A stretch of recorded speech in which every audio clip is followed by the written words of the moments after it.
जय बोलो काला भैरव स्वामी की।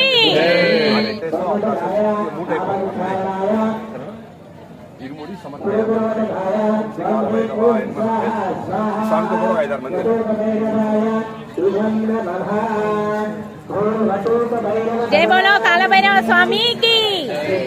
जय बोलो काला भैरव स्वामी की। क्रोध भैरवाय क्रोध भैरवाय क्रोध क्रोध क्रोध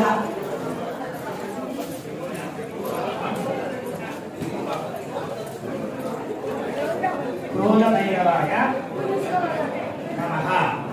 క్రోధ భైరవుని పూజించుకోవడం వలన మనకు ఉన్నటువంటి శత్రు బాధ అంటే ఎటువంటి శత్రువులు ఉన్నా కూడా అటువంటి శత్రు బాధ తొలగిపోతుంది.